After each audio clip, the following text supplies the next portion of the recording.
இந்த dish quick and easy மட்டும் இல்லை, ரொம்ப டேஸ்டியாகவும் இருக்கும். அதுக்கு 3 ஸ்பூன் துவரம்பருப்பு, 2 ஸ்பூன் சிறுபருப்பு போட்டு தண்ணியில் ஊற வச்சிருங்க, வாஷ் பண்ணி. இது கூட வந்து சின்ன நெல்லிக்காய் சைஸ் புளி சேர்க்க போகிறேன், அதையும் தண்ணியில் போட்டு ஊற வச்சிருங்க. நான் 1/2 கிலோ வந்து நாட்டு கத்திரிக்காய் எடுத்திருக்கேன். இதுக்கு ஒரு பெரிய உருளைக்கிழங்கா இருந்தால் 1 சேர்த்துக்கோங்க. என்கிட்ட மீடியம் சைஸ் இருக்கிறதுனால 2 உருளைக்கிழங்கு சேர்த்துக்கிறேன். அண்ட் 2 ஆனியன் இதுக்கு தேவைப்படும், மீடியம் சைஸாக இருக்கிறதுனால.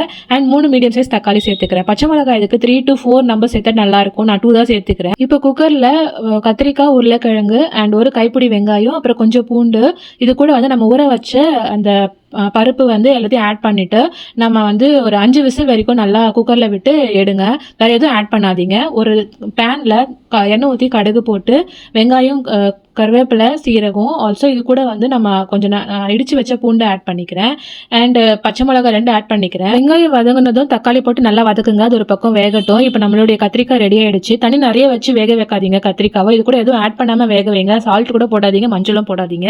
5 விசில் விட்டதும் இந்த அளவுக்கு நல்லா ஸ்மாஷ் ஆகிடும். அதுக்காக தான் வந்து நல்லா 5 விசில் விட சொல்கிறோம். இப்போது நம்ம ஆல்ரெடி வதக்கின தக்காளியில் இந்த கத்திரிக்காவை கொட்டிட்டு அதுக்கப்புறமேட்டு நீங்கள் மஞ்சத்தூள், உப்பு, ஆல்சோ கொஞ்சம் ஊற வச்ச புளி இருக்கு இல்லையா, அதை கரைச்சி முழுசாக ஊற்றிடுங்க.